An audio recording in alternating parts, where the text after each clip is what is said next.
Ahojte a vitajte na kanáli Peslpedia, kde sa ponoríme do fascinujúceho sveta zaujímavých miest, ľudí, udalostí a všetkého, čo nám ponúka história a súčasnosť.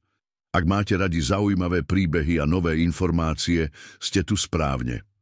Nezabudnite sa prihlásiť na odber a poďme sa rovno ponoriť do nášho nádherného sveta, ktorý si musíme vážiť a ochraňovať dedičstvo našich predkov.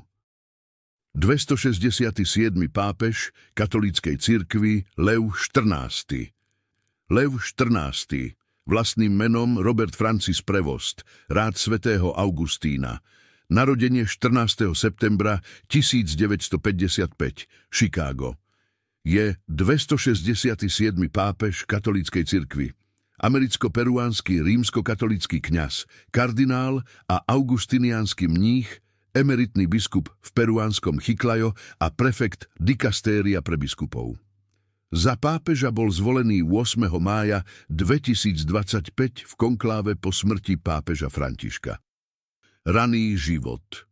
Narodil sa 14. septembra 1955 v Mercy Hospital v štvrti Bronzeville v Chicagu v americkom štáte Illinois, matke Mildred Prevostovej, rodenej Martínez a otcovi Louisovi Mariusovi Prevostovi, veteránovi amerického námorníctva z druhej svetovej vojny. Jeho otec bol talianskeho a francúzskeho pôvodu. Jeho matka bola dcérou rodičov kreolského pôvodu z Louisiany, afrického, francúzskeho a španielského pôvodu. Má dvoch starších bratov, Louisa Prevosta a Johna Prevosta. John Prevost, bývalý riaditeľ katolíckej školy, momentálne na dôchodku žije v New Lenox, Illinois. Spomína, že Robert už ako dieťa prejavoval záujem o kňazstvo, hrával sa na omšu s doskou na žehlenie ako oltárom. Po zvolení brata za pápeža dostal telefonát priamo z Vatikánu. Robert mu žartovne vyčítal, že nezdvíhal predchádzajúce hovory. John potvrdil, že Robert je celoživotným fanúšikom bejzbalového tímu Chicago White Sox. Louis Prevost, veterán armády USA, žije na Floride. O zvolení brata sa dozvedel, keď bol chorý a ležal v posteli. Bol šokovaný a dojatý touto správou. Opisuje Roberta ako obyčajného človeka s dobrým zmyslom pre humor, ktorý miloval svoju prácu misionára v Peru. Robert Francis Prevost vyrastal v Daltone v štáte Illinois, na predmestí hraničiacom s južným okrajom Chicaga. Vo farnosti Na nebovzatia Panny Márie chodil do školy, spieval v zbore a slúžil ako ministrant. Stredoškolské vzdelanie ukončil na strednej škole St. Augustine Seminary High School v Hollande v štáte Michigan v roku 1973. V roku 1977 získal bakalársky titul z matematiky na augustiniánskej Villanova University na predmestí Filadelfii. V roku 1982 získal titul magister teológie na Catholic Theological Union v Chicagu. Následne licenciát kanonického práva 1984 a doktor kanonického práva 1987 na Pápežskej univerzite svätého Tomáša Akvinského v Ríme. Jeho dizertačná práca mala názov Úloha miestneho priora v ráde svätého Augustína. Univerzita Villanova mu v roku 2014 udelila čestný titul doktor humanitných vied. Hovorí po anglicky, španielsky, taliansky, francúzsky a portugalsky a vie čítať po latinsky a nemecky. Do augustiniánskeho noviciátu vstúpil 1. septembra 1977. V roku 1981 zložil večné rehoľné sľuby. Kňazskú vysviacku prijal 19. júna 1982 v Ríme. V roku 1987 po skončení štúdií bol zvolený za riaditeľa pre povolania a misie augustiniánskej provincie Matky Dobrej rady v Olympia Fields v štáte Illinois, USA. Misie v Peru, V rokoch 1985-1986 bol na misiách v meste Chulucanas v departmente Piura v Peru. Potom sa vrátil do Ríma, aby si urobil doktorát z kanonického práva a v roku 1988 bol opäť vyslaný na misie do Peru, tentoraz do mesta Trujillo, ako riaditeľ projektu formácie augustiniánskych kandidátov z vikariátov Chulucanas, Iquitos a Apurímac. Pôsobil tam aj ako prior komunity, formačný riaditeľ a súdny vikár v arcidiecéze Trujillo 1989-1998. Súčasne bol aj profesorom kanonického práva, patristiky a morálnej teológie v kňazskom seminári San Carlos e San Marcelo. Popri náročných povinnostiach v peruánskom meste Trujillo si Robert Francis Prevost našiel čas aj na to najdôležitejšie – ľudí. Vo štvrti, kde boli domy z plechu a zeme viac prachu než asfaltu, pôsobil ako skutočný pastier. Práve tam pomohol založiť farnosť svätej Rity z Kascie, miesto viery, nádeje a solidarity, ktoré sa stalo oporou pre miestnu komunitu. Jeho služba však tým neskončila. V rokoch 1992 až 1999 zastával aj úlohu administrátora farnosti Panny Márie z Monserratu. Tam nebol len otec Prevost. Bol človekom, ktorý krstil deti, sprevádzal chorých, delil sa o jedlo i čas. Tieto roky v Latinskej Amerike boli viac než len kňazskou službou, boli školou ľudskosti. A práve tam sa začala formovať jeho schopnosť počúvať, chápať a viesť s pokorou. V roku 1999 sa Robert Prevost vrátil späť do Chicaga, no tentoraz už nie ako misionár z Peru, ale ako vodca provincie Matky Dobrej rady. Jeho skúsenosti, pokora a schopnosť viesť ľudí zaujali natoľko, že už o 2,5 roka neskôr sa odohral zásadný zlom. Bol zvolený za generálneho priora celého augustiniánskeho rádu. To znamenalo jedno – stal sa najvyšším predstaveným augustiniánov na celom svete.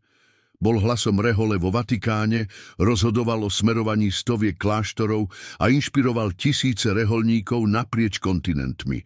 V tejto úlohe slúžil takmer 14 rokov, až do septembra 2013. No aj po tak dlhej službe v Ríme si zachoval pokoru. V októbri 2013 sa vrátil späť do Chicaga, do provincie, ktorú kedysi viedol. Tentokrát ako vychovávateľ mladých reholníkov a provinciálny vikár, teda pravá ruka predstaveného provincie. Bol späť doma nie ako hierarcha, ale ako sprievodca. A možno aj ako muž, ktorý netušil, že jeho cesta sa ešte len začína. Aj keď sa zdalo, že jeho služba sa uzavrela návratom do rodného Chicaga, osud mal iné plány. V novembri 2014 zaznel z Ríma nečakaný telefonát. Pápež František si vybral Roberta Prevosta, aby sa vrátil do Peru. Tentoraz nie ako reholník, ale ako biskup. Diecéza Chiclayo potrebovala vedenie a tak sa stal apoštolským administrátorom, povereným obnovou a stabilizáciou tejto dôležitej cirkevnej oblasti. V ten moment sa začala jeho nová kapitola. 12. decembra 2014, v deň jeho biskupskej vysviacky, si obliekol biskupské rúcho, prijal mitru, pastierskú berlu a titul biskupa sufránneho. No jeho služba nebola len formálna. O necelý rok neskôr, 26. septembra 2015, bol menovaný za riadneho diecézneho biskupa Chiclayo. Tam opäť ukázal to, čo vedel najlepšie, spájať učenosť s ľudskosťou a byť prítomný medzi ľuďmi, nielen nad nimi.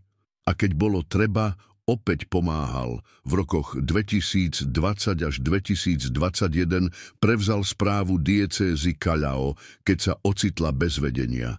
Znovu a znovu dokazoval, že kamkoľvek ho cirkev pošle, tam slúži, nie vládne. Prefekt dikastéria pre biskupov. Pápež František ho 30. januára 2023 menoval prefektom dikastéria pre biskupov s titulom arcibiskup, emeritný biskup v Chiclayo. Súčasne bol vymenovaný za predsedu Pápežskej komisie pre Latinskú Ameriku. Do úradu nastúpil 12. apríla 2023. Ako prefekt jedného z najdôležitejších vatikánskych dikastérií zohral kľúčovú úlohu pri hodnotení a odporúčaní kandidátov na biskupov na celom svete, čím sa zároveň stal viac známym v rámci katolíckej cirkvi. Kardinál, 30. september 2023, Bazilika svätého Petra sa ponára do sviatočného ticha. Kardináli, biskupy, veriaci. A medzi nimi aj meno, ktoré doteraz poznali najmä tí zasvetení, Robert Francis Prevost. V tento deň ho pápež František vymenoval za kardinála, diakona s titulárnou diakoniou Santa Monica. Bolo to potvrdenie dôvery a zároveň začiatok niečoho oveľa väčšieho. O necelý rok a pol neskôr, 6. februára 2025, prichádza ďalší krok. Prevost je povýšený na kardinála biskupa, najvyšší stupeň kardinálskeho kolégia. Je mu zverený titulárny kostol Albano, jedno z najstarších suburbikárnych sídiel pri Ríme. A potom, 11. februára 2025, ďalšie prekvapivé gesto uznania. Veľmajster maltézskeho rádu, frá John Dunlap, prijíma prevosta za člena zvrchovaného vojenského rádu maltézskeho. A nie len tak hociako, udeľuje mu titul Bailiff Veľkého kríža cti a oddanosti. 267. rímsky biskup a pápež katolíckej cirkvi. Vo štvrtok 8. mája 2025 približne o 17:46 miestneho času sa nad Sixtínskou kaplnkou konečne objavil biely dym. Tretíkrát v ten deň a štvrtýkrát počas celého konkláve. Nad námestím svätého Petra sa rozliehalo radostné volanie. Habemus papam. Máme pápeža.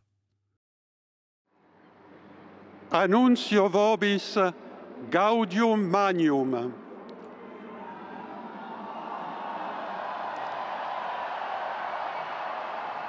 Habemus papam.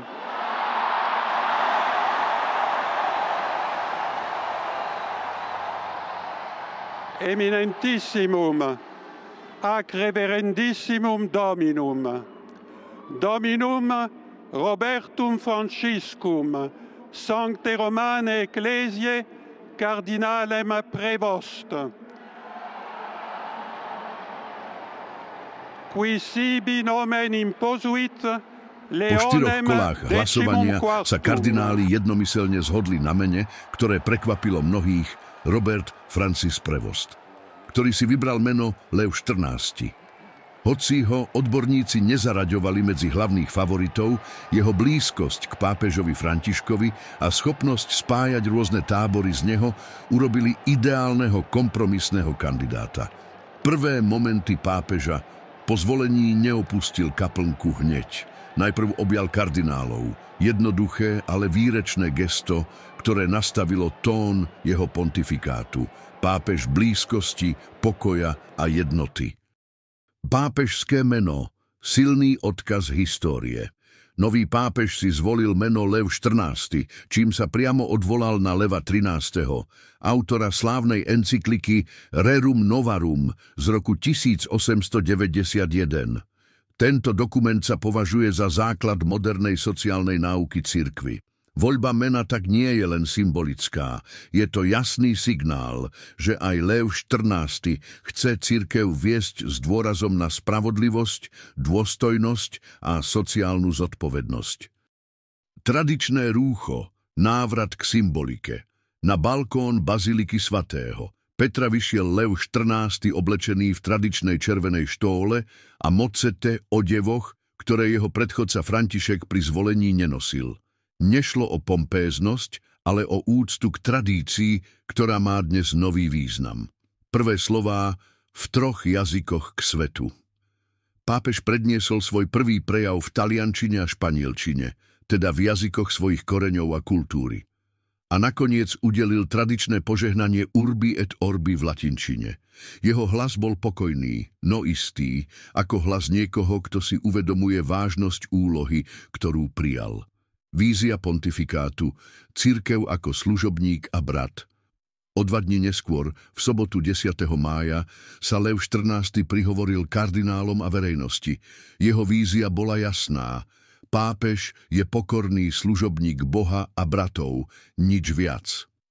Lev XIV. Sa jednoznačne prihlásil k línii druhého Vatikánskeho koncilu a pokračovaniu reformného smeru, ktorým kráčali pápež František a jeho predchodcovia.